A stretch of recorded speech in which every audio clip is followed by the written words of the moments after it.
Hi friends, நம்ம வந்து இந்த சிறுகிழங்கு எப்படி பொரிக்கிறது இங்கே வீடியோ போட்டிருந்தோம். எல்லோரும் பார்த்துருந்தீங்க. உங்கள் சப்போர்ட்டுக்கு ரொம்ப நன்றி. எல்லோரும் என் சேனலை சப்ஸ்கிரைப் பண்ணுங்கள். இப்போ அந்த உரிச்ச சிறுகிழங்கை எப்படி குழம்பு வைக்கிறதுன்னு ஒரு வீடியோ போட்டிருக்கேன். நீங்களும் ட்ரை பண்ணி பார்த்துட்டு சொல்லுங்கள். அதுக்கு பாசி பயிர் வந்து கொஞ்சம் எடுத்து வறுத்துக்கணும்.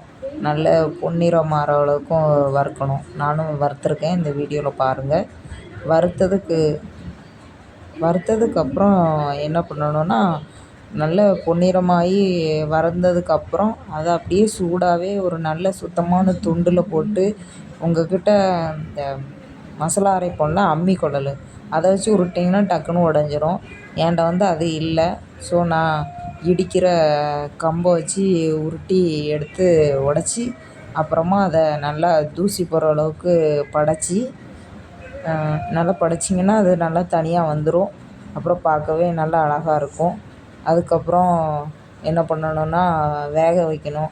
நான் குக்கரில் அந்த சிறுகிழங்கையும் இந்த பாசி பயிரையும் ஒரு 5 விசில் விட்டு எடுத்திருக்கேன். நீங்களும் அதேமாரி ஒரு 5 விசில் விட்டு எடுத்திங்கன்னா நல்லா குழைய அழகாக இது மாதிரி நல்லா வெந்துடும். அப்புறம் அந்த பாசி பயிரும் சிறுகிழங்கும் வெந்ததை வந்து ஒரு இதில் மாற்றி இடிக்கிறதுக்கு வந்து மசாலா வந்து நான் வந்து பாரம்பரிய முறைப்படி இடித்து போட்டு தான் வச்சுருக்கேன்.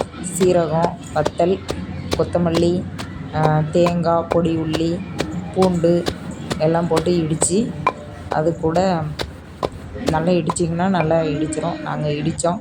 உங்கள்கிட்ட இடிக்கிறதுக்கு இல்லைன்னா நீங்கள் மிக்சியில் கூட கொரப்பாக பல்ஸ் மூடில் அடித்து எடுத்துக்கோங்க. அடித்து எடுத்ததுக்கப்புறம் நம்ம வச்சுருக்கோம்ல சிறுகிழங்கும் பாசி பயிரும் வேக வச்சு அது கூட போட்டு, ஒரு நீங்கள் எவ்வளோ எடுக்கீங்களோ அந்த அளவுக்கு தக்கன வந்து தக்காளி, உப்பு, தக்காளி தேவையான அளவு உப்பு எல்லாத்தையும் போட்டு, மஞ்சத்தூள் எல்லாத்தையும் போட்டு நல்லா வேக விடணும். நல்லா கொதிக்க விட்டிங்கன்னா மசாலா எல்லாம் நல்லா மிக்ஸ் ஆகி வந்துடும். மிக்ஸ் ஆகி வந்ததுக்கப்புறம் என்ன பண்ணணுன்னா, தாளிக்க வேண்டியதான். கொதிச்சோடனே நல்லா தாளித்ததுக்கப்புறம் சாப்பிட்டு பாருங்கள். நல்ல அருமையான டேஸ்ட்டில் இருக்கும். இதை வந்து அந்த காலத்து பாட்டிங்கெல்லாம் இப்படி தான் வச்சு சாப்பிட்டு உடம்பு வந்து நல்லா ஆரோக்கியமாக வச்சுருந்தாங்க. இப்போ நம்ம வந்து பாசி பயிர் வந்து அப்போ நிறைய முறைப்படி சாப்பிடுதோம். இருந்தாலும் இப்படி சாப்பிட்டு பாருங்கள், ரொம்ப அற்புதமாக இருக்கும். அதுக்கப்புறம் வந்து தாளிக்கிறது நாங்கள் கடுகு, உளுந்து,